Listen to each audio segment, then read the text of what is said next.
5, 4, 3, 2, 1 start. सभापति महोदय, लोकपाल विधेयक शीघ्र ही संसद में लाया जाएगा। सरकार इस विधेयक के प्रारूप के विषय में विरोधी दलों और संबंधित संस्थाओं से विस्तार से बातचीत कर रही है। मैं मंत्री जी की इस घोषणा का स्वागत करता हूं, जो उन्होंने दल बदल विरोधी कानून का आयोजित एक विचार गोष्ठी में की। मंत्री जी ने कहा कि सरकार प्रजातांत्रिक सिद्धांतों को हर कीमत पर मजबूत बनाने के लिए बाध्य है। नई सरकार जब बनी, उसने इस दिशा में सबसे पहला कदम दल बदल विरोधी कानून बनाकर उठाया। जैसे कि आप सब जानते हैं, दल बदल हमारी राजनीति में एक बीमारी बन गई है। इससे ना तो सत्तारूढ़ दल और ना विरोधी दल अछूते रहे हैं। मतदाताओं को भी दल बदल के द्वारा समय समय पर धोखा दिया जाता रहा है। लोग चुनकर किसी एक दल के माध्यम से आते हैं, लेकिन बाद में अपने लाभ के लिए या अन्य कारणों से दूसरे दल में चले जाते हैं। मतदाता मजबूर सा यह सब देखता रहता है, लेकिन कुछ भी नहीं कर सकता। दल बदल विरोधी कानून लाकर सरकार पूरी कोशिश करेगी कि लोकतंत्र को स्वच्छ, स्वस्थ और मजबूत बनाया जाए। सबसे पहले मैं यह स्पष्ट करना चाहता हूं कि कानून किसी भी तरह से राजनीतिक लाभ के लिए नहीं है। इसका राजनीतिक लाभ बिल्कुल नहीं उठाया जाना चाहिए।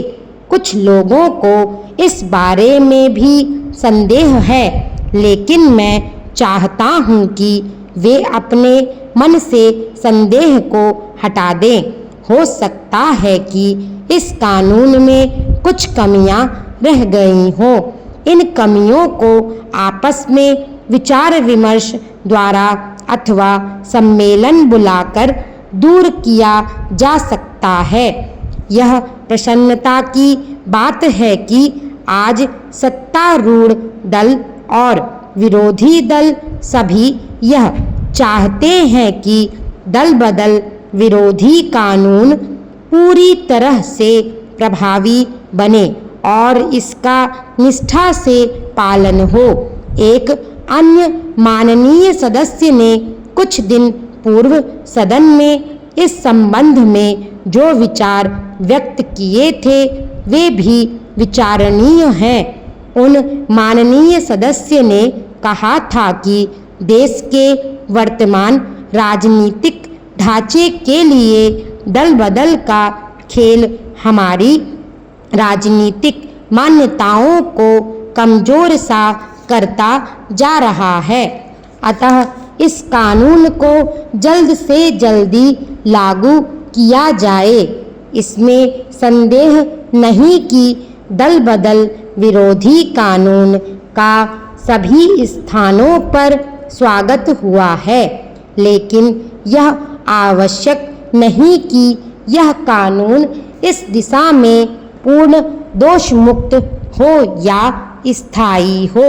समय और परिस्थितिवश इसमें परिवर्तन लाना स्वाभाविक ही नहीं, अब अनिवार्य भी है। कभी कोई चीज स्थायी नहीं रहती।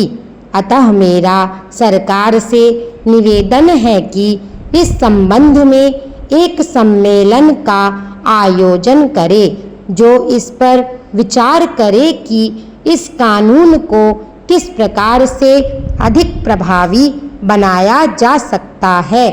इस कानून के बारे में विद्वानों और राजनीतिज्ञों के विचार क्या हैं, इस पर भी सम्मेलन में विचार किया जाए।